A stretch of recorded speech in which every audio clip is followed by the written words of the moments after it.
إذن مساء الخير والسلام عليكم ورحمة الله وبركاته. نتابع هذه الجلسات نحن اليوم في الدرس 118 مع الدكتور جاكفين، ونتابع قراءة حكم بوذا وأيضا شرحها وتفسيرها. Oui, bonsoir à vous tous. On reprend un rythme un peu plus vif, disons. Ces leçons, et ce mois, nous aurons 2 leçons aujourd'hui, et celle, donc la deuxième, c'est quand, Jacques? On a le 23, quelque chose comme ça? Écoute, je vérifie, oui, c'est ça, c'est pas dans 15 jours, c'est dans 3 semaines, parce que dans 15 jours, j'ai le 24. C'est Oui, donc la prochaine leçon, ça sera ce mois même, le 24 mai. Et nous, on va continuer les interprétations, la lecture et interprétation des aphorismes du Bouddha, surtout que j'ai remanié le livre et en le faisant une répartition thématique. إذن سنستأنف اليوم قراءة وتفسير حكم بوذا، لا سيما وأنني أعدت ترتيب هذا الكتاب في ترتيبا بحسب الموضوعات، وأصبح شبه جاهز للنشر بعد إضافة عدد من البحوث كمقدمات عن التأمل وفوائد التأمل العلمية، وكذلك مدخل عملي لممارسة التأمل. Donc, j'ai réparti d'une manière thématique les aphorismes de Bouddha. Le livre, il est presque prêt. Et il y aura d'abord des chapitres sur les intérêts et les recherches scientifiques sur la méditation, encore un chapitre traduit en arabe d'une interview avec Tenzin Palmo, comment pratiquer la méditation. Et c'est ce qu'on va faire aujourd'hui. On va continuer la lecture des aphorismes avec des interprétations que Dr. Jacques Vigne va faire. Comme j'ai dit, aujourd'hui, c'est plutôt une répartition thématique. Pardon.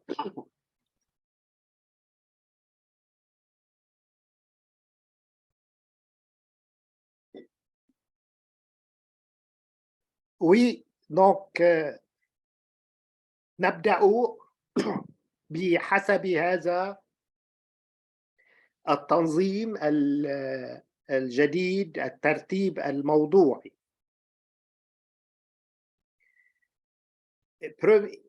Le chapitre 1, c'est l'instant présent. الفصل الأول اللحظة الراهنة. 1, donc on a réparti aussi chaque aphorisme par, on les a numérotés. رقمنا كل هذه الحكم واحدة بعد أخرى. 1, il n'y a qu'un moment où il est essentiel de s'éveiller. Ce moment même. بالعربية ليس هناك سوى لحظة واحدة فقط من الضروري أن نستيقظ فيها. إنها هذه اللحظة الراهنة بالذات. Docteur Jacques, pourquoi toutes les traditions insistent sur cet instant même? Là, ça me fait rappeler cet aphorisme, d'un aphorisme soufi qui dit le meilleur moment de rencontrer le haqq, c'est-à-dire Dieu, en quelque sorte, La l'absolu, vérité. c'est ce moment même. Oui, oui, ben c'est donc du bon sens, hein, le passé n'existe plus, le futur n'existe pas encore, et c'est dans le présent où on peut changer quelque chose en nous. Et donc ça, c'est le grand thème. Et alors, il faut comprendre que du point de vue neuroscientifique, c'est certainement une aide d'être capable de penser à l'avenir, de faire des scénarios d'avenir. Les animaux sont guère capables de faire des scénarios pour l'avenir, alors que l'homme est capable. Donc, c'est grâce à ça qu'on a pu inventer les cultures, remettre du blé de côté pour l'hiver pour éviter la famine. Hein, bon, je sais bien que les écureuils mettent un peu de côté pour l'hiver, mais disons donc l'être humain était capable de planifier de façon très systématique et ça a permis le développement de l'humanité. Mais comme toutes les choses efficaces, il y a des effets secondaires. Et l'effet secondaire, c'est qu'on a du mal à rester dans le présent parce qu'on est tout le temps en train de faire des plans pour l'avenir. Comme on dit en français, on tire des plans sur la comète, hein, c'est-à-dire on fait des plans qui souvent ne sont pas très réalistes et c'est un bouillonnement intérieur. Et quand on regarde depuis 100 000 ans peut-être, ou je veux pas, il faudrait vérifier les chiffres, mais c'est peut-être 100 000 ans ou 200 000 ans, notre cerveau a augmenté d'un tiers, ce qui est beaucoup, rapide, et l'augmentation est principalement le cortex préfrontal qui nous permet de préparer l'avenir. Voilà, bon, c'est ce que je dis est un peu schématique, il faudrait vérifier plus exactement, mais j'ai lu ça et ça veut dire que on est avec un cerveau qui est très utile, très bien fait pour préparer l'avenir, mais le problème, c'est que ça parasite notre présent. Ben, et Donc, il y a justement, si un livre c'est un très atout, intéressant là-dessus, Le cerveau du Bouddha, de Hendrickson, et il dit qu'effectivement, on n'a pas à culpabiliser d'être tout le temps distrait, parce que c'est l'évolution qui nous a voulu nous faire un cadeau, en quelque sorte, en nous donnant une grande capacité pour penser à l'avenir. Mais évidemment, l'effet secondaire, c'est que penser au présent est plus difficile. C'est plus parasité.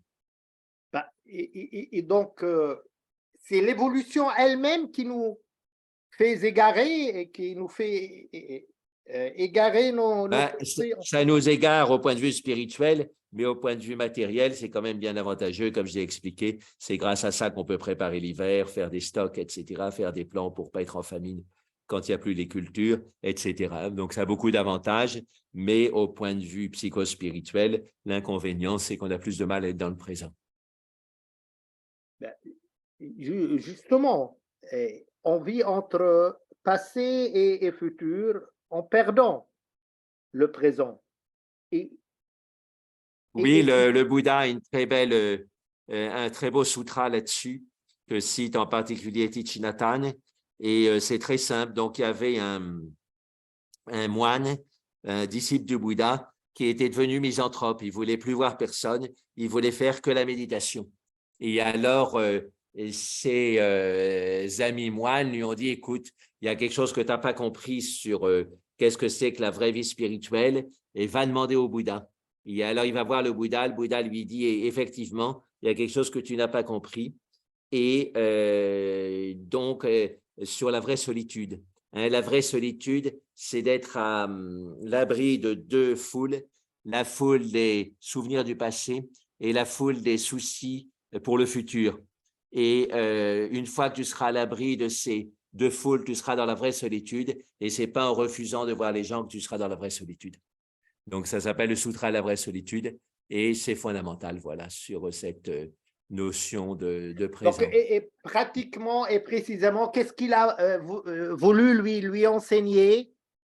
C'est de Ben, quand on est ne pas moine, s'isoler. on aime la solitude. Hein, le terme moine en grec, ça veut dire seul. Hein, donc, on aime la solitude quand on est moine, mais il faut comprendre que ce n'est pas la solitude physique. La solitude physique peut aider à certains moments, mais la vraie solitude, c'est réussir à mettre de côté les passés et le futur. Voilà. Donc, c'est toujours vivre dans le présent. C'est ça, et Tenzin Palmo le dit aussi, c'est par le présent qu'on peut changer l'avenir. Si d'instant en instant, on se change soi-même grâce à la conscience du présent, à ce moment-là, notre avenir changera. Sinon, on est pris par des automatismes et notre avenir ne changera pas. L'avenir sera le fruit des enchaînements de conséquences par rapport à notre passé. Donc, on change l'avenir C'est le en cas pour la vivant le plupart des présent, gens. c'est ça? Oui, en vivant le présent, on peut se changer soi-même. On ne peut pas se changer soi-même dans le passé et on ne peut pas se changer soi-même dans le futur, parce que le but, c'est de se changer soi-même. Entendu. Bah, je passe à la deuxième, le deuxième aphorisme. Sati signifie demeurer dans la pleine conscience, c'est-à-dire que le pratiquant reste conscient de tout ce qui se passe dans son corps, ses sentiments, son esprit et dans les objets de son esprit, les 4 établissements de la pleine conscience. Je lis en arabe. Sati تعني البقاء في الوعي التام mindfulness أي أن الممارس يبقى واعيا لكل ما يحدث في جسمه ومشاعره وذهنه وفي موضوعات هذا الذهن وهي مؤسسات الوعي التام الأربعة. Et donc, le pratiquant reste conscient de tout ce qui passe dans son corps. Comment?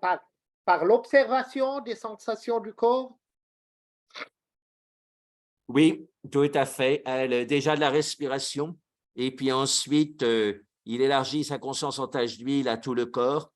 Et quand il y a des tensions, des douleurs qui remontent dans le corps, le retour à la respiration naturelle l'aide à dissoudre ces tensions là où elles sont, là où elles ressortent.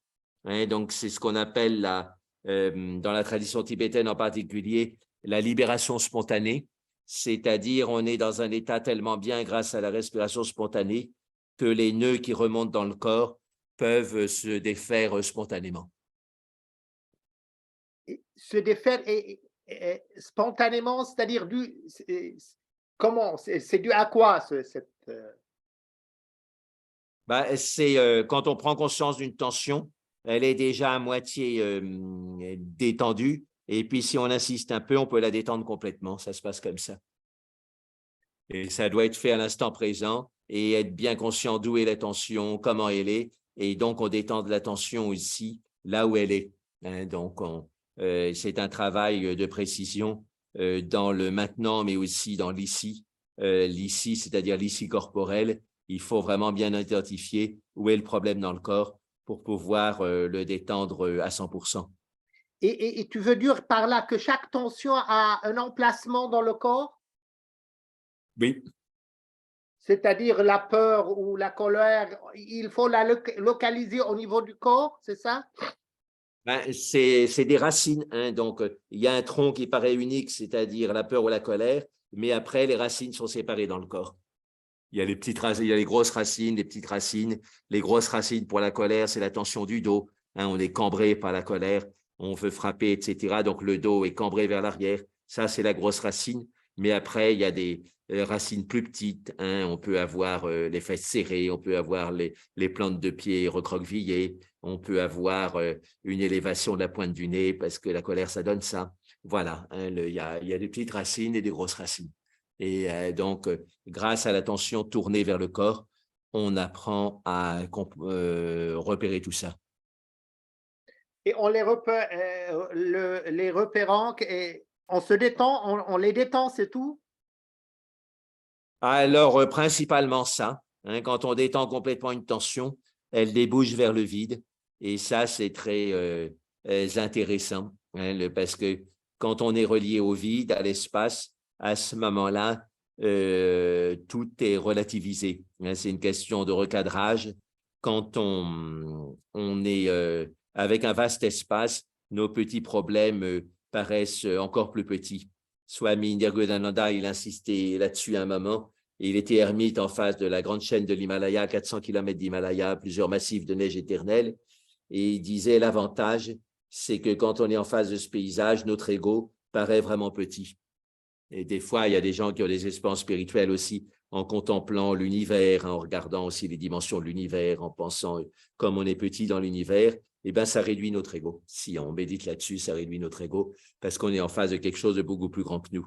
Et donc, c'est important de défaire les tensions pour s'ouvrir un espace déjà dans tout le corps, un espace vraiment libre, et puis au-delà du corps, un espace vraiment libre aussi. Donc, précisément, si on a pas une tension, une émotion telle que la colère, la peur ou n'importe quelle émotion négative, donc on essaye d'observer le corps pour la localiser, comment on la sent dans le corps, c'est ça? Oui, hein, c'est vraiment comme un géographe qui observe un paysage à l'ancienne. Il dessinait le paysage pour faire une carte et donc on observe et on note ce qu'on voit. Et à partir de là, quand on note une tension, elle a tendance à se détendre. Hein, c'est un peu comme un enfant qui pleure. On lui dit, ça y est, la mère lui dit, ça y est, je t'ai écouté, je sais que tu as besoin de quelque chose, j'arrive tout de suite. Et alors, du coup, l'enfant se calme parce qu'il sait que la mère l'a entendu. Donc, la sensation, c'est comme un enfant qui pleure. Et notre conscience supérieure, c'est comme la mère qui peut dire à la sensation, je t'ai entendu, reste calme, je vais m'occuper de toi. Ben, normalement, nous, on fuit ces mauvaises sensations. Alors là, tu conseilles de les reconnaître. Oui, oui. Hein, donc, l'évitement, quand on est dans l'action, bien sûr, c'est bien si on parle devant des gens ou si on est en train de payer quelque chose à un guichet et qu'on a un petit peu mal au genou. Il ne s'agit pas de se concentrer sur le genou. Hein, et voilà, donc l'évitement des sensations désagréables, c'est très utile dans la vie courante et on le fait tout le temps. Mais par contre, en méditation, il y a un moment, il faut les regarder en face parce qu'elles nous donnent des messages et il faut prendre le temps d'écouter le message des gens. Sinon, on est comme un patron qui est enfermé dans son bureau et qui n'écoute jamais ses ouvriers, qui ne reçoit jamais ses ouvriers. Donc, au fait, il ne sait pas ce qui se passe dans son usine. Et alors, à ce moment-là, les ouvriers ne seront pas contents. Déjà, les affaires iront moins bien parce qu'il y aura des erreurs dans l'usine qui ne corrigera pas. Et puis, les ouvriers qui peuvent jamais voir le patron, ils auront tendance à faire la grève. Et à ce moment-là, le patron, il ne fera pas des bonnes affaires s'il a des ouvriers en grève. Donc, notre corps, il peut faire la grève sous forme de maladies psychosomatiques ou même de maladies somatiques. C'est la grève du corps parce qu'on ne l'a pas écouté. On passe aphorisme numéro 3, 1-3. Ce qui est éternel se trouve dans l'instant présent. Ma huwa abadi mawjoudun fil lahzati rahi. Donc, on revient au même, disons, le meilleur moment pour rencontrer l'absolu ou le haq, c'est ce moment même. Mais et pourquoi Alors, oui. ce que tu as dit, en tant qu'être humain avec ce cortex cérébral, on est programmé toujours à penser à l'avenir ou à se rappeler, se souvenir du passé. Alors oui, pour l'avenir, donc effectivement, il y a cette programmation qui est là, qui est plus forte. Quant au passé, les animaux ont une mémoire, bien sûr, hein, et la mémoire nous permet d'éviter de faire des erreurs. Hein, si on est passé par un passage dans la forêt et puis qu'on est tombé sur un marécage et qu'on a failli s'enliser, eh bien, quand on s'en souvient, on peut prendre un autre chemin. Hein, bien sûr, donc la mémoire est très importante pour la survie. Il y a un phénomène qui est l'amnésie. Donc, c'est un nom russe, ça va me revenir. Et donc, les gens qui ont cette amnésie, ils ne peuvent pas vivre à l'extérieur parce qu'ils ne se souviennent de rien, ils ne se souviennent pas de ce qu'ils ont fait il y a 5 minutes, ils ne se souviennent pas par où ils sont passés. Et donc, ils doivent être dans un centre protégé, style asile psychiatrique ou EHPAD, et être surveillés constamment par du personnel parce qu'ils ne peuvent pas vivre ils peuvent pas vivre dans la vie courante, quoi. Ben là, le numéro 4, c'est toujours dans le même contexte. Alors, à ce propos, donc, il y a Maître Dogen qui avait une formule qui m'a frappé, sur laquelle je médite depuis 40 ans que je l'ai entendue. C'est ici et maintenant contient l'éternité. Ici et maintenant, quoi? contient l'éternité. Donc, c'est vraiment le zéro et l'infini. Ici, c'est comme le zéro. Et puis, l'éternité, c'est comme l'infini. Mhm.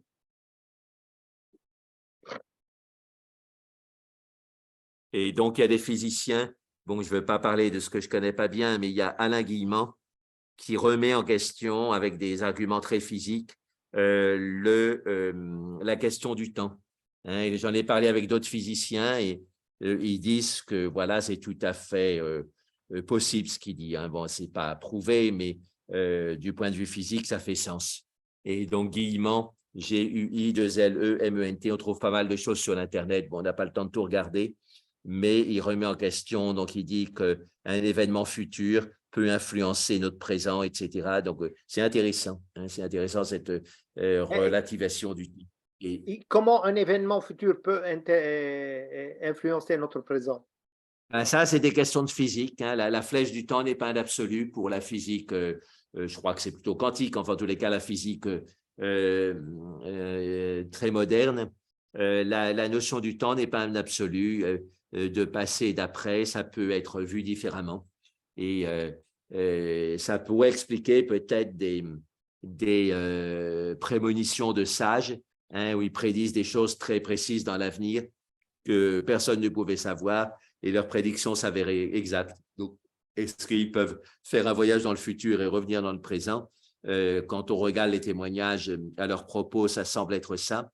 Et peut-être Guillemant commence à donner un début de possibilité à ce propos-là.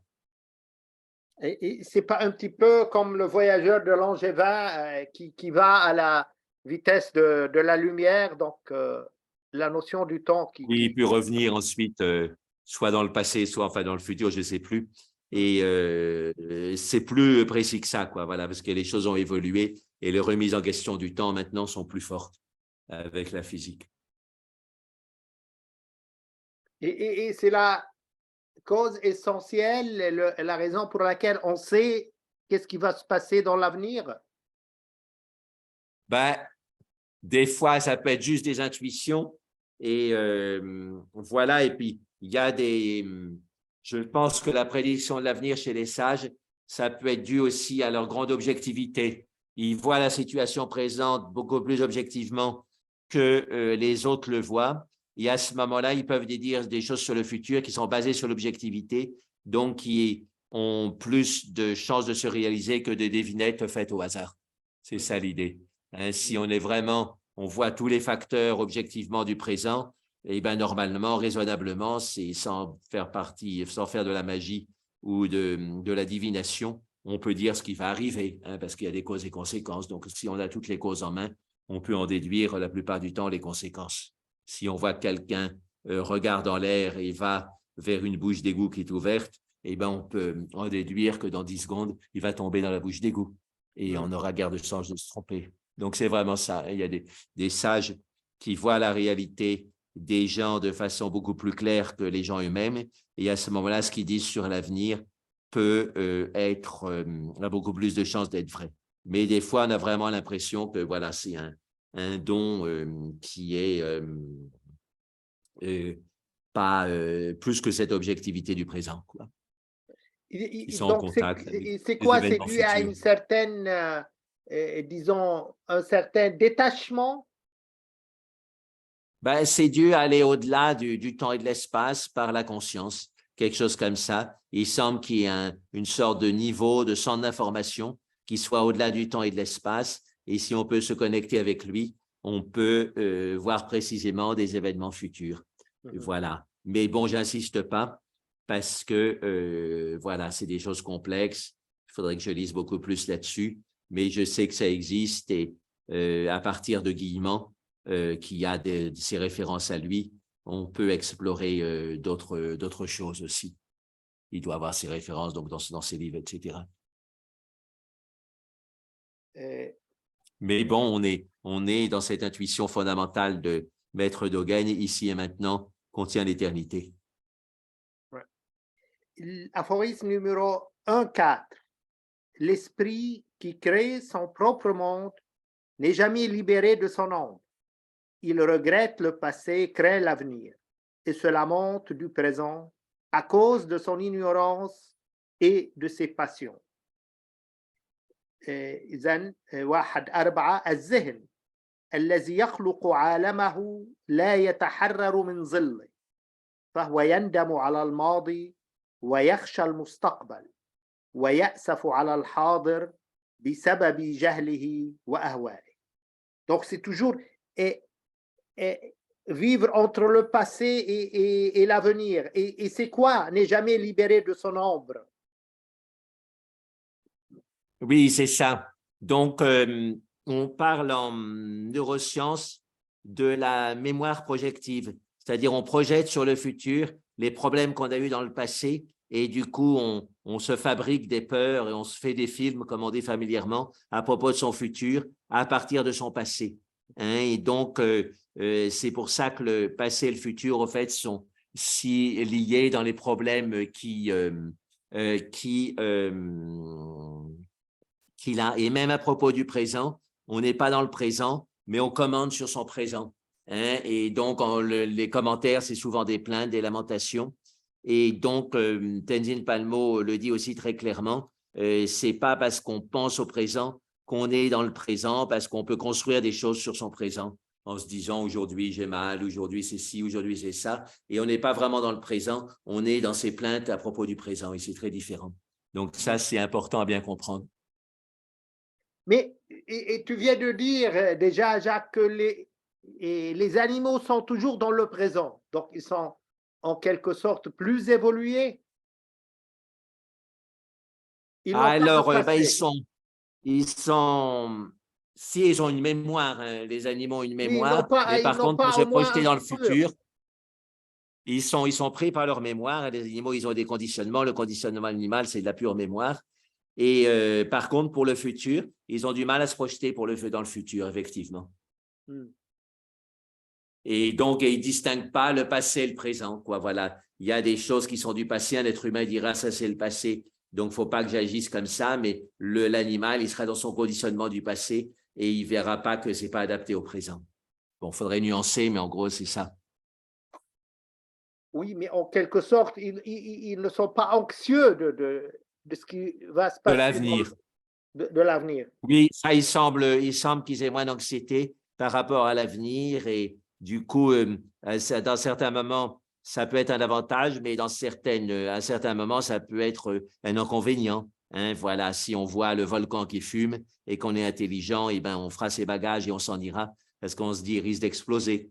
Mais l'animal, il ne pourra pas être anxieux à cause de ça. Et si le volcan explose, il sera tué. On passe à 1.5. La vraie vie ne peut être trouvée que dans le moment présent, mais nos esprits demeurent rarement en celui-ci. Au lieu de cela, nous recherchons le passé ou aspirons au futur. Nous pensons que nous sommes nous-mêmes, mais nous ne sommes presque jamais en réel contact avec nous-mêmes. Nos esprits sont trop occupés par les souvenirs du passé ou par les rêves du demain. La seule manière d'être en contact avec la vie est de revenir au moment présent. Une fois que vous saurez comment revenir à ce moment, vous serez déséveillé et vous trouverez alors votre vraie demeure. الحياة الحقيقية لا يمكن أن نعثر عليها إلا في اللحظة الراهنة، بيد أن أذهاننا نادرا ما تبقى فيها، وعوضا عن ذلك فنحن نبحث عن الماضي أو نتوق إلى المستقبل ونظن أننا أنفسنا، في حين أننا لسنا غالبا في اتصال حقيقي مع أنفسنا، فأذهاننا منشغلة للغاية بذكريات الماضي أو بأحلام الغد، والطريقة الوحيدة للتواصل مع الحياة هي العودة إلى اللحظة الراهنة. وبمجرد أن يعرف كل منكم كيف يعود إلى هذه اللحظة فسيستيقظ وسيجد عندها مسكنه الحقيقي. Jacques, donc c'est quoi nous pensons que nous sommes nous-mêmes, mais ne sommes presque jamais en réel contact avec nous-mêmes. C'est quoi être en réel contact avec nous-mêmes? Ben, c'est d'être dans l'intuition du présent sans commentaire. Hein, voilà, à ce moment-là, là, on est en réel contact avec soi-même. Mais si on se met à commenter sur le présent est déjà parti. Et donc, on est possédé par les fantômes du passé, mais on est aussi possédé par les peurs du futur. Hein, voilà, donc on est dans un état de transe, hypnotisé par son passé ou par ses peurs pour le futur ou par ses désirs pour le futur. Hein, comme on dit, on délire dans le domaine de son désir. Donc, le délire, c'est pas être nous-mêmes et c'est dans le désir, c'est-à-dire c'est vers le futur. Hein, voilà, donc ça se vérifie très, très souvent en psychiatrie que les gens délirent dans le domaine de leur désir ou des fois dans leur peur, c'est-à-dire leur désir finalement de se faire peur, de se faire mal. Et donc, ils construisent des choses autour de ça qui les possèdent et ils ne sont pas eux-mêmes. Et ils ne sont pas dans le présent non plus.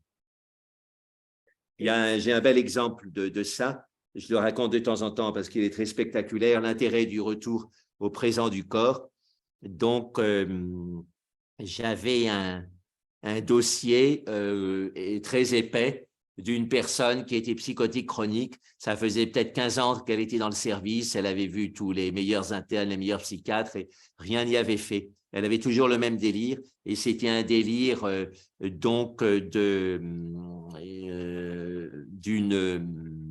voir le corps de façon perturbée, un délire de représentation corporelle.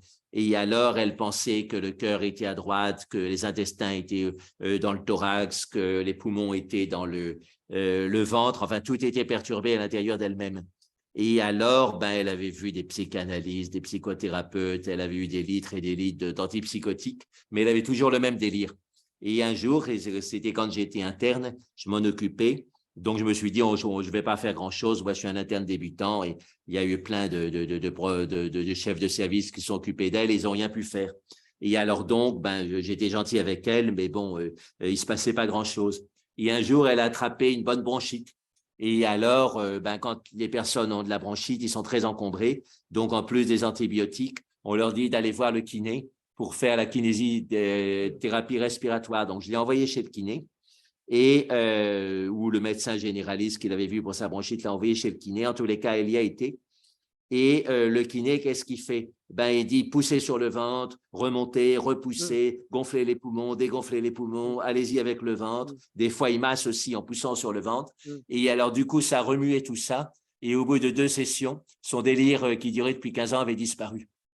Hein, donc, le traitement, c'était de remuer tout ça et qu'elle sente normalement son ventre et ses poumons. Mais comme elle faisait aucun effort de ce point de vue-là, elle ne sentait pas normalement et donc elle a construit un délire autour de ça. C'était spectaculaire. Et donc, le retour au corps normal, au corps présent, c'est la solution de tous les délires.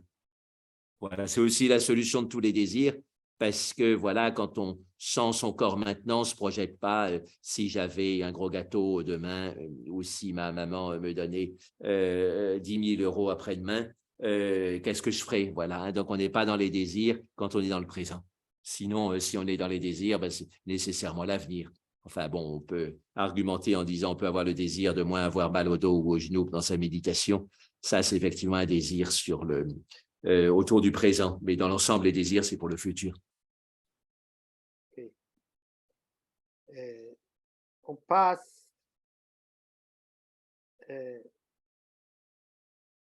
donc le 1-6.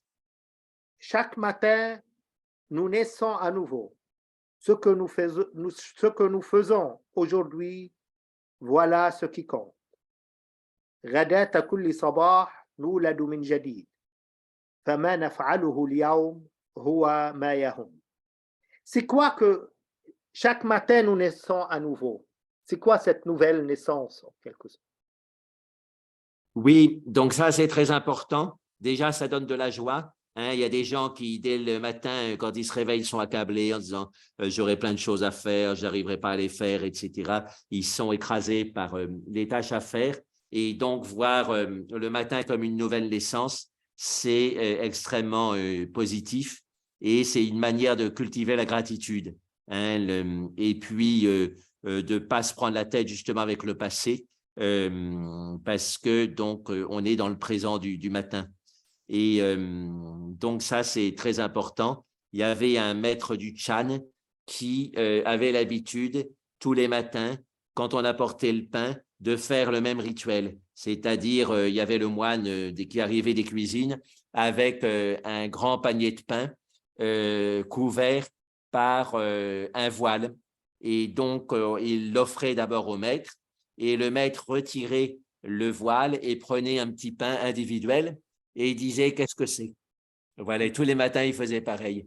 Et pour les gens ordinaires, ils sont en face de leur pain le matin, ils le mangent automatiquement et ils ne se demandent pas qu'est-ce que c'est. Mais quand on est dans l'esprit du présent, à ce moment-là, on est très conscient et on est capable de se demander qu'est-ce que c'est, même quand il y a quelque chose d'automatique, de le voir de façon neuve.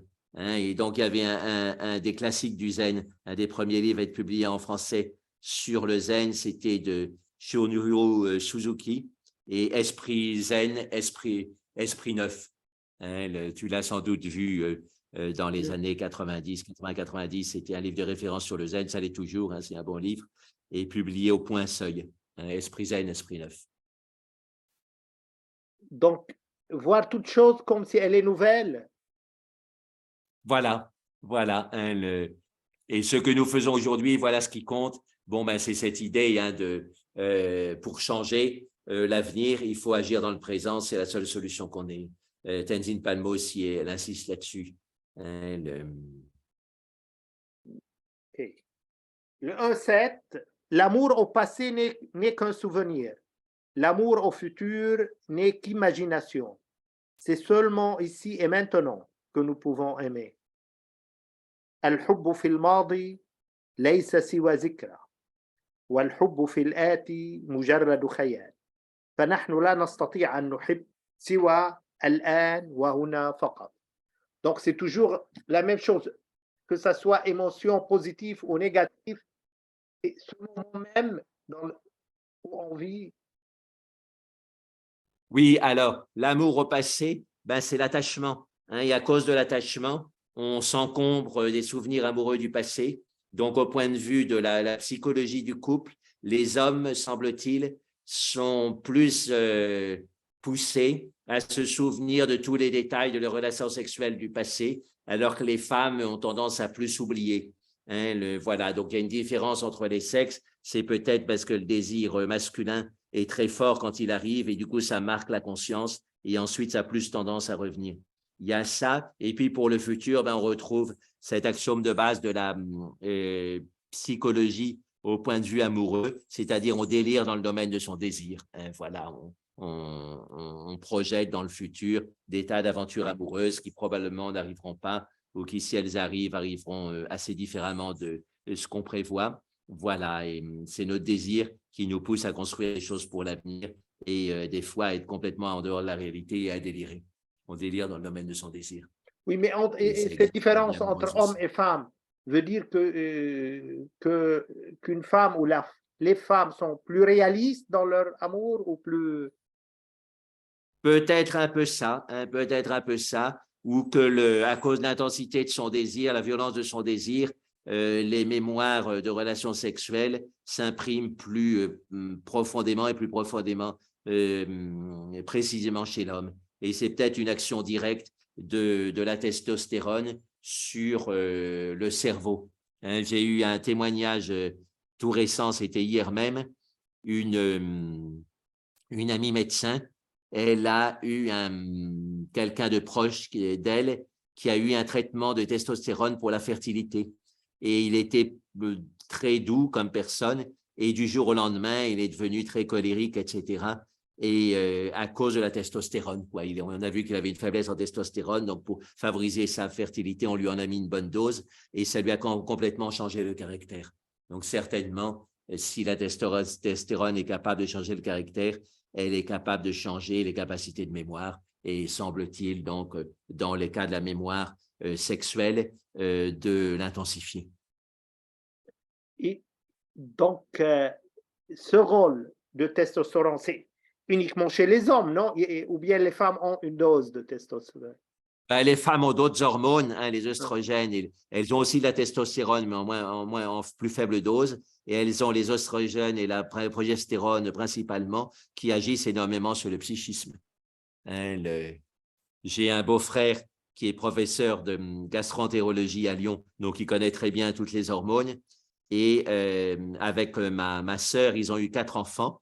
Et alors, il était devenu philosophe avec l'expérience. Et en parlant de l'humeur de ma sœur quand elle était enceinte, elle disait son humeur suit le taux de ses hormones.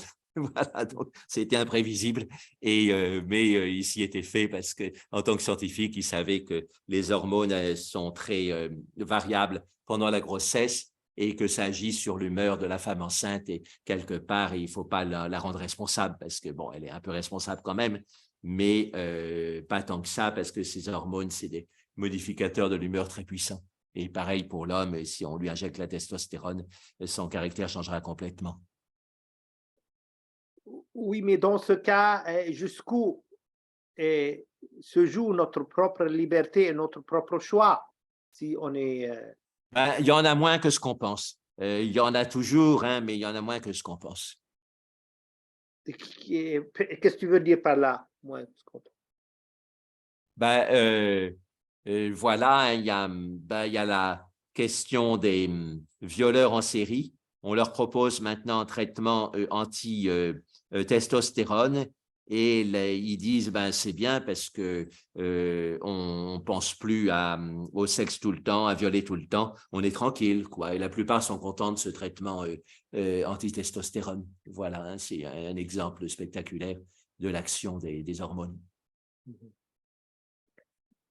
Oh oui, si tu ne trouves pas la vérité là où tu es, où crois-tu donc pouvoir la trouver؟ إذا 1:8 إذا كنت لا تجد الحقيقة حيث أنت فأين تعتقد إذا أنك تستطيع أن تجدها؟ Donc, il faut Une toujours... question, qu'est-ce que c'est que le manuel? La référence complète du manuel, c'est quoi? Oui, donc il y a plusieurs livres. Il y a le manuel du petit Bouddha pour ne pas répéter.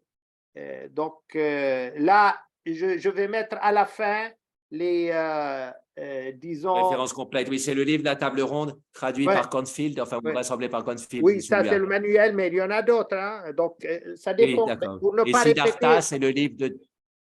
à chaque fois l'ensemble Oui, ou oui, la je totalité comprends, oui. de la Oui, référence, oui. je me contente de le mentionner. Et Siddhartha, c'est le livre de Thich Nhat Hanh, Oui, oui, c'est ça, la grosse exactement. biographie. Oui, oui, elle est très bien. C'est celui-là. Donc, Il y a il y a énormément 3 livres de base dans ce. euh, donc, celui-là, et je ne sais pas l'autre, celui de The Teaching of Buddha. Je ne sais pas si tu connais, je vais te le montrer. D'accord.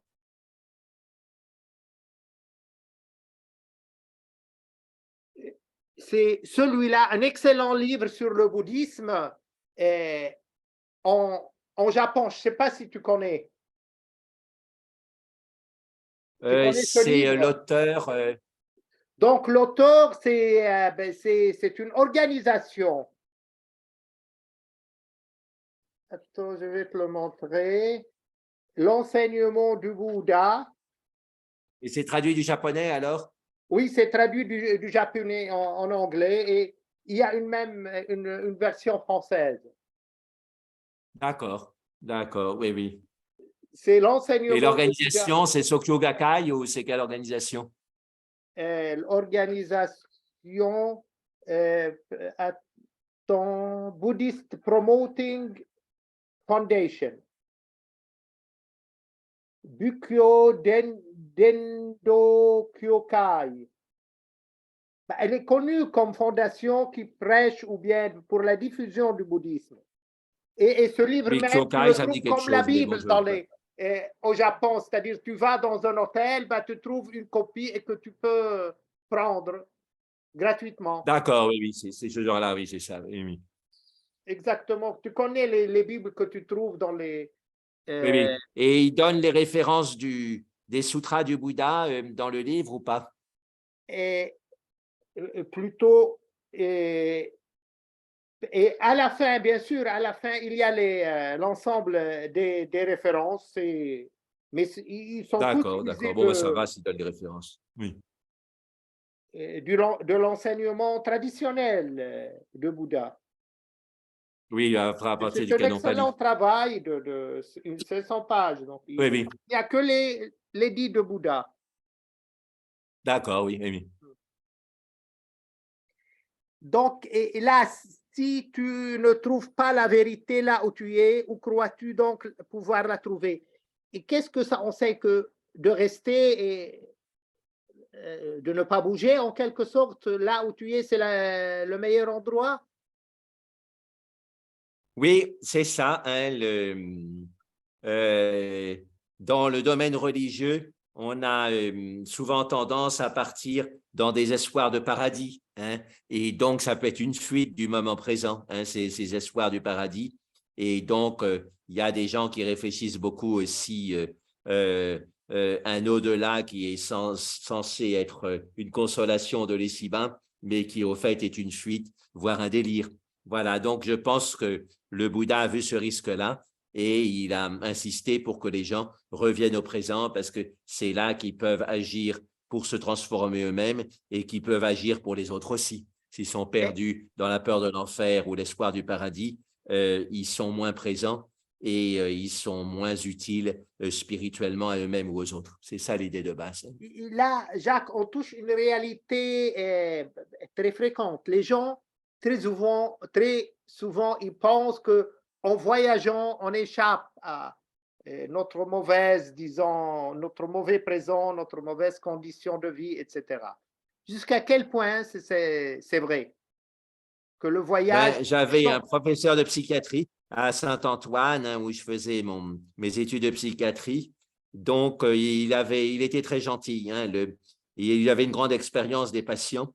Et alors, il disait avec un petit sourire, quand on est déprimé, on part en vacances avec sa déprime. Voilà. Hein.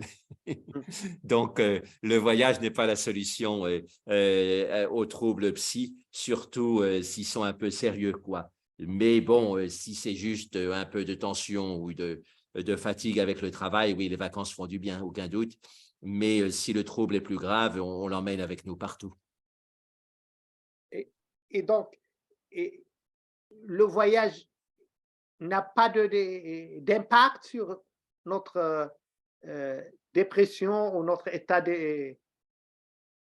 Ce que je disais, si la dépression est plutôt légère, ça peut avoir un impact, surtout si on fait un voyage dans un bon esprit pour découvrir, pour aller vers l'autre. À ce moment-là, on oublie ses problèmes et ça va mieux. Mais si les problèmes sont graves, on transporte ces problèmes avec soi et avec les difficultés du voyage ou le fait de ne plus être dans son environnement habituel, ça peut précipiter une décompensation ou si on a des problèmes dans le voyage lui-même.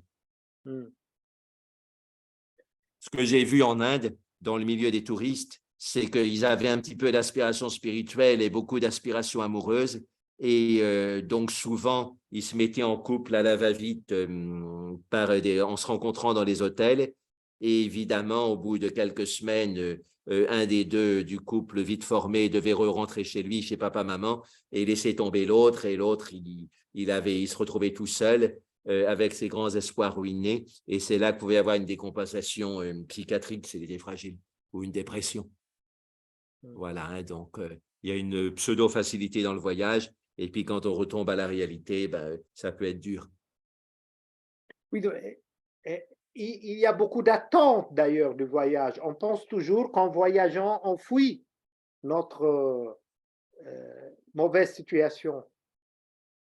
Oui, et puis il y a des espoirs amoureux. Hein, voilà, on va rencontrer la femme de notre vie, l'homme de notre vie, etc. Et donc, c'est assez puissant et on est libéré de la surveillance de notre milieu habituel. Et donc, ça stimule aussi l'imaginaire. Voilà, donc il y a tout ça qui joue dans le voyage.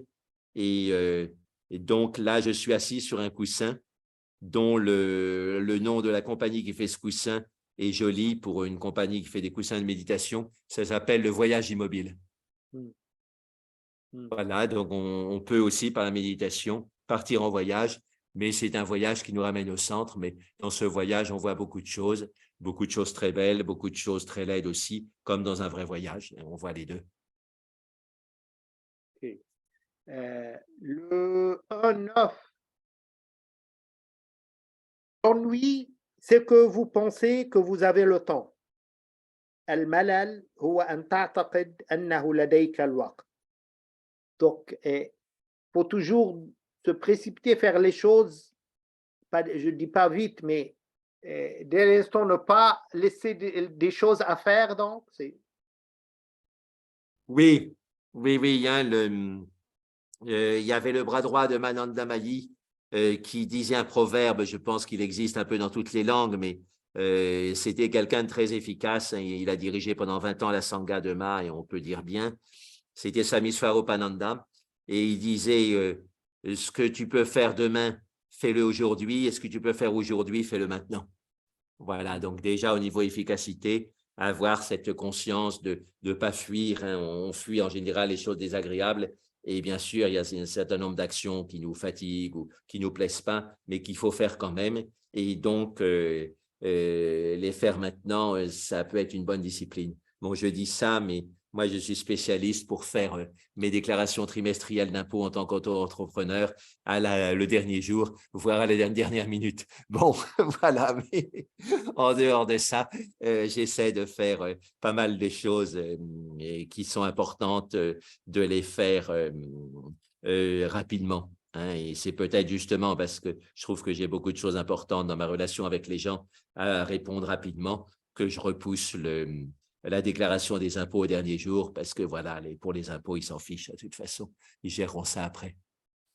Oui, mais quand faire les choses au plus tôt est possible, on a donc tendance à ajourner pour fuir. Oui, c'est ça en particulier, nos devoirs spirituels, hein, la pratique de la méditation, la lecture de livres sacrés, partir dans des petites retraites. On se dit, je ferai ça quand, plus tard. Beaucoup de gens se disent, je ferai ça quand je serai à la retraite, etc. Hein, mais la vie spirituelle, ça doit être maintenant. Tenzin Palmo insiste beaucoup là-dessus, même si ça ne veut pas dire qu'il faille être en retraite 12 heures par jour dès maintenant. Hein, mais avoir une perspective de vie spirituelle complète dès aujourd'hui, même si on fait qu'une demi-heure de méditation le matin, pendant cette demi-heure et puis pendant tout le reste de la journée, sentir qu'on est dans une pratique spirituelle à 100%. Donc, la pratique spirituelle, on le redit, hein, les sages le disent, c'est pas simplement être assis sur le coussin. Hein, ce qu'on dit de temps en temps, et c'est joli, quand on se lève du coussin, la méditation continue, mais sous une autre forme. C'est fondamental. Donc, c'est une Et à ce sorte de moment-là, toute la lampe. journée devient une vie spirituelle, mais je le dis parce que je connais le public occidental et même indien, et donc il ne faut pas prendre ça comme prétexte pour dire je laisse tomber ma pratique de méditation quotidienne et parce que je suis en méditation toute la journée. Hein, c'est s'auto-illusionner parce que c'est très difficile d'être 100% en méditation dans l'action. Hein, on a quelques éclairs, mais reste du temps, on est distrait. Et donc, pour les gens qui ne veulent pas me croire, je leur dis, asseyez-vous en méditation, n'ayant rien d'autre à faire que de compter de 0 à 10 vos respirations, puis ensuite de 10 à 0.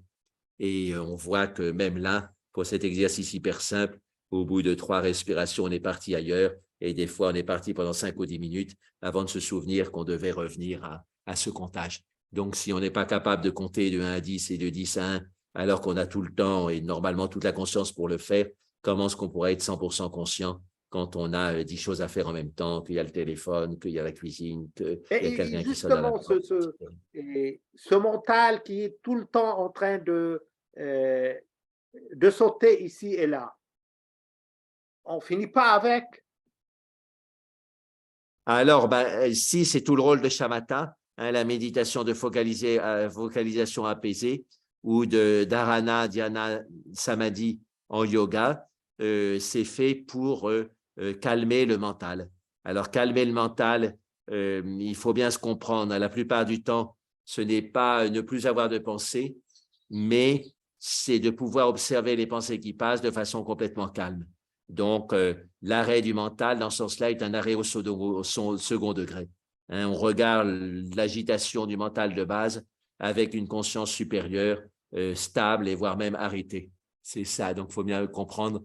Comme ça, c'est plus réaliste. Sinon, on se décourage. On se dit, j'ai toujours un mental qui fonctionne. Oui, heureusement qu'il y a toujours un mental qui fonctionne. Ça veut dire qu'on est vivant, mais on est capable de se dédoubler et d'observer ce mental qui va vite avec une conscience supérieure arrêtée. Et c'est là qu'est l'arrêt du mental. Voilà. Alors, il y a certains moments où on peut rentrer dans un état d'absorption profonde où même les pensées s'arrêtent. Voilà. Mais en général, ça ne dure pas longtemps. Moi, à d'autres niveaux, ça ne dure pas longtemps. Chez des sages, ça peut durer plus longtemps. Oui, Mais ce n'est pas ça qu'ils cherchent, donc il faut le comprendre dès le début. Ils cherchent d'avoir une conscience supérieure arrêtée qui observe de façon totalement calme les mouvements naturels du mental de base. Mais Jacques, souvent on est déçu, déçu, c'est-à-dire avec cette lutte acharnée et continuelle à garder l'attention et à ne pas s'égarer tout en échouant de le faire, finalement on est fatigué et on se laisse faire.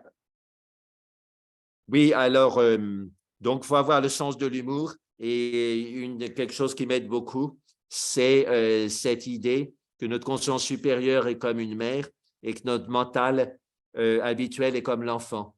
Donc, la mère sait que l'enfant aime bien jouer, qu'il aime bien être distrait, et donc elle le ramène doucement mais fermement à son travail qu'il a à faire le soir pour l'école le lendemain.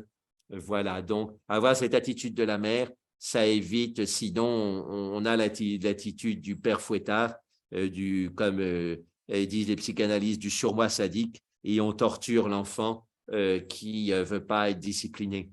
Et donc, c'est de l'automaltraitance en quelque sorte. Donc, il faut bien faire attention quand on fait un travail de méditation de ne pas tomber dans l'automaltraitance. Donc être toujours comme une mère avec son enfant. Ben oui, et aussi savoir se féliciter. Finalement, quand on s'aperçoit qu'on est distrait, ça je le dis très souvent parce que c'est fondamental, c'est comme le verre à moitié vide et à moitié plein. Voir le verre à moitié plein, c'est se dire, ah ben, je viens de revenir à mon sujet de méditation parce que je me suis aperçu que j'étais distrait, et donc félicitations, bien joué. Et le verre à moitié plein, c'est de se dire, j'ai encore été distrait une fois de plus, je suis nul, ça fait des années que j'essaie de méditer, voire des dizaines d'années, et je suis toujours aussi distrait. Et donc, on s'en veut à cause de ça. Oui, mais Voilà. justement, en Comme ce disait cas, Swami Vivekananda, on peut le progrès rester en méditation. des dizaines d'années avec toujours cet égarement, on n'est pas Oui, prêt. alors il y a deux manières de voir. Hein. Il y a ce que dit Swami Vivekananda qui est encourageant. Il dit, quand on pratique régulièrement, on a un progrès spirituel qui vient, mais c'est un progrès en dents de scie. Mais c'est une dent de scie qui monte, c'est-à-dire on monte beaucoup, on redescend un peu, puis on remonte plus, puis on redescend un peu moins. Et comme ça, on arrive à avoir une ligne globale qui monte. Donc ça, je pense que c'est assez réaliste comme point de vue. Mais bon, il ne faut pas abandonner la pratique pendant des mois ou des années, parce qu'à ce moment-là, on risque de dégringoler fort. Voilà. Mais alors sinon, pourquoi aussi, quand on fait sa petite méditation tranquille tous les jours, on ne maîtrise pas quand même tant que ça le mental? Ben, c'est parce que la dispersion de la journée nous fait perdre les bénéfices du matin. Donc, c'est mieux que rien la méditation du matin, mais le progrès sera moins rapide parce que tous les jours, on démolit ce qu'on a fait le matin. Et c'est l'histoire archétypale de Milarepa. Hein, Milarepa avait construit une tour contre le village voisin qui voulait attaquer le village de Marpa, son maître. Et puis, à chaque fois qu'il avait fini la tour, Marpa lui demandait de la démonter et de la reconstruire à un autre endroit. Et alors, du coup, les gens du village voisin se sont dit, Marpa est devenu fou, cette tour, il a fait déconstruire, reconstruire n'importe où. Et donc, on n'a pas à se méfier de lui. Et donc, ils sont mis à bien dormir la nuit. Et un soir, Marpa a dit à son disciple Milarepa, va construire la tour en plein milieu du village ennemi. Donc, c'est ce qu'il a fait. Et quand le matin, les gens du village ennemi se sont réveillés, ils ont vu qu'il y avait une tour de construite avec des soldats dedans prêts à se défendre et à tirer sur eux avec des flèches. Alors et là, ils ont réalisé que Marpa avait rusé avec eux et qui les avait roulés dans la farine. Et du coup, ils ont fait la paix avec Marpa. Et donc, c'est une histoire très intéressante parce que, bien sûr, symbolique. Et la tour au centre du village ennemi, c'est l'absorption dans notre axe central, hein, ce qui est fondamental dans le yoga. Et donc, au début, on fait des petites méditations. On médite sur le troisième œil, on médite sur les pouces qui se touchent, on médite sur le bout du nez, etc. Mais finalement, on arrive à méditer sur l'axe central. Et en faisant ces petites méditations, le village ennemi, c'est-à-dire notre réservoir de distraction et de dispersion, a été déjà un peu calmé. Mais quand on arrive à l'axe central, là, le village ennemi, c'est-à-dire ce réservoir de dispersion, est vraiment calmé. Et c'est là qu'on trouve, qu'on suit l'ordre du gourou. Le gourou nous demande de retourner à l'axe central. Donc, quand on le fait vraiment, et si on le fait en méditation, c'est-à-dire pendant la nuit, hein, on ne peut pas le faire quand on est agité pendant la journée, on le fait la nuit symboliquement, donc c'est un esprit qui est déjà bien apaisé. Et à ce moment-là, on rentre complètement dans l'axe central et c'est là qu'on suit les instructions du gourou et du gourou intérieur. Et pour revenir à l'image de la mère et son enfant, il faut donc toujours aimer son mental, comme une mère aime son enfant. Oui, oui, oui. J'ai lu récemment tout un livre sur les 4 nobles vérités, écrit par un vieux moine Theravada dans les années, il a écrit en 1947, après la Seconde Guerre mondiale, et donc il était très savant, et toutes les citations sont en place, etc.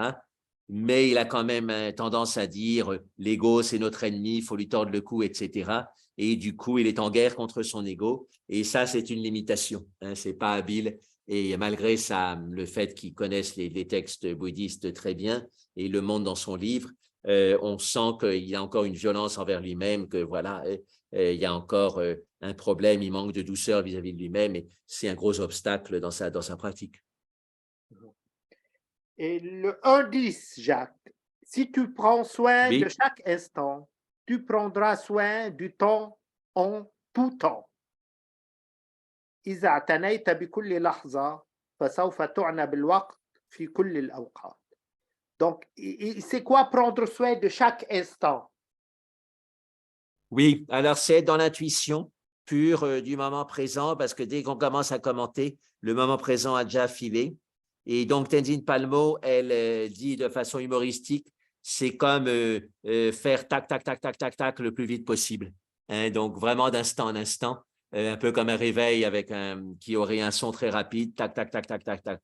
Et donc, c'est ça la conscience du présent, c'est pas commenter à dire tac me fait penser à toc, qui me fait penser à TikTok, qui me fait penser à la société chinoise qui a été bannie aux États-Unis, et on repense à Biden, et voilà, et on est parti dans l'actualité, et on a perdu sa méditation.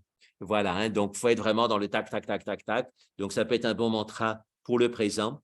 Et sinon, les mandalas, les yantras, comme le Shri Yantra, par exemple, où on revient au centre de tous les triangles, c'est aussi une bonne pédagogie pour le présent. Et puis sinon, au niveau visualisation, il y a une visualisation qui m'aide beaucoup. Je la fais faire en stage aussi. De temps en temps, je la reprends moi-même. C'est d'imaginer qu'on a une roue dentée dans la cloison nasale et que le haut de la roue dentée touche le milieu de l'arête du nez. Et on imagine une autre roue dentée qui est derrière, enfin, au-dessus et en avant du nez, et qui s'engraine dans la première roue dentée. Et la première roue dentée, donc c'est notre souffle physique, et la seconde roue dentée qui est en dehors du nez, c'est la conscience du souffle.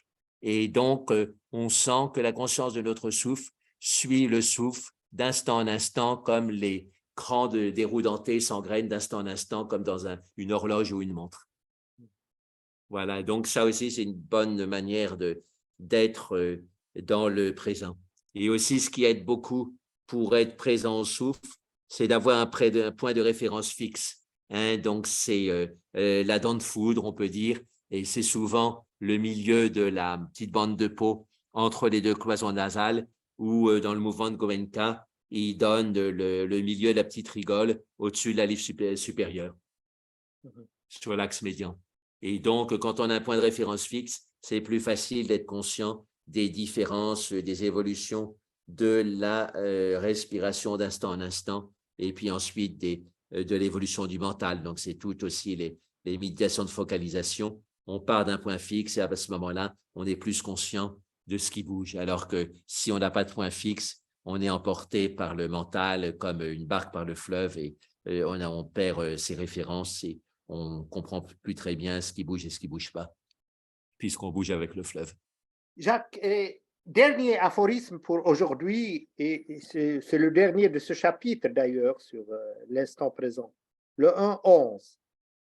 Des moments où le jeu égocentrique n'interfère pas, des moments de totale immédiateté où l'esprit n'est pas pris dans les souvenirs du passé ou dans les rêveries du futur, mais est totalement impliqué dans le moment présent. De tels moments peuvent se produire à tout moment. Ces aperçus de l'instant présent sont vifs et contrastent fortement avec le mental habituel et ses luttes.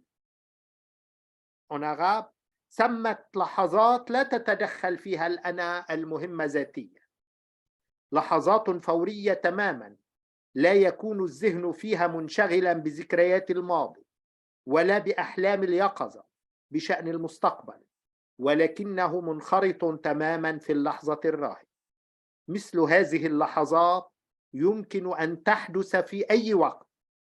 هذه الإدراكات السريعة للآن الحاضر هي إدراكات حية وتظهر تباينا صارخا مع الذهن المعتاد وصراعاته. C'est important, Jacques, ça donne un peu d'espoir quand il dit là, de tels moments peuvent se produire à tout moment. Oui, oui. Des Tout moments à fait. où on est complètement conscient de l'instant présent. Donc, comme si il nous encourage à ne pas avoir, à ne pas désespérer que voilà, un moment d'éveil peut se produire à n'importe quel moment, même Tenzin Palmo le dit. Oui, Mahanan Amayi le disait aussi. Et donc, C'est alors, quoi? C'est bien des sûr, éclairs, Jacques, des spots qui peuvent se oui, produire? il y a l'état de grâce, la gratuité. Et alors, on peut dire c'est quand même lié à nos efforts passés. Et alors, on demandait à Mananda Mahi, quelqu'un disait, ben, on dit dans la voie de la dévotion que réciter une seule fois le mantra de notre divinité suffit à avoir la libération. Et moi, je le récite depuis 30 ans et j'ai toujours pas la libération. Et m'a répondu, ben justement, on le récite pendant longtemps pour arriver à ce niveau de mantra où le réciter une fois de plus nous donne la libération. Voilà, donc il y a à la fois l'aspect cumulatif et immédiat, et c'est un peu comme un fruit qui mûrit. Il mûrit pendant des semaines ou des mois, mais à un moment, il y a un coup de vent qui arrive, quand il est mûr, il se détache et il tombe en une seconde. Voilà, donc la voie progressive et la voie immédiate ne sont pas opposées, elles sont complémentaires. Mais comme on ne sait pas où est-ce qu'on en est au niveau voie progressive, on ne sait pas quand un éveil pourra venir, même sans parler du grand éveil, mais il y a des éveils intermédiaires qui peuvent venir, qui sont importants parce qu'ils nous transforment soudainement en profondeur et de façon positive et durable. C'est un peu, disons, semblable à se préparer à l'instant de la mort. On reste toute une vie pour se préparer à un petit instant, quelques secondes. Alors, il y a ça, mais donc l'instant de la mort, c'est qu'un instant, alors que les instants d'éveil peuvent être plus nombreux. Voilà, hein, jusqu'au grand éveil, qui est la mort de l'ego, qui n'est pas forcément la mort du corps. Hein. Donc, c'est toute l'idée des Jivan Mukta. Dans la plupart des écoles indiennes, ils reconnaissent qu'on peut être libéré de cette vie, c'est-à-dire pas simplement au moment de la mort. Et c'est important de comprendre ça. Et cette idée du présent qui nous nourrit, ça fait penser à la manne dans le désert. Hein, les Juifs recevaient la manne qui tombait du ciel tous les jours, mais ils ne pouvaient pas la garder pour le lendemain. Donc, si on remplace jour par instant présent, hein, on a une manne de prise de conscience qui viennent à chaque instant présent, mais il faut être conscient de ce qui vient dans le moment présent suivant et pas être attaché à ce qui s'est passé il y a 10 minutes ou une journée. Donc, cette question de la manne dans le désert peut être un très beau symbole de la méditation du présent. C'est toujours même dans notre Père, donnez-nous notre pain d'aujourd'hui. Oui, c'est ça. Et donc, on peut appliquer ça de façon analogique aux prises de conscience de la compréhension qu'on a de son propre mental. C'est un pain qui nourrit notre conscience supérieure. Et donc, il faut que ce soit aujourd'hui, c'est-à-dire d'instant en instant. Donc, ne Et pas s'inquiéter Atisha disait, du pain du lendemain, c'est ça ce que tu veux dire? et il ne faut pas attendre le pain du lendemain, il ne faut pas compter sur le pain de la T'inquiète. veille. C'est le pain d'aujourd'hui, c'est le pain de maintenant, la Mhm. prise de conscience de maintenant.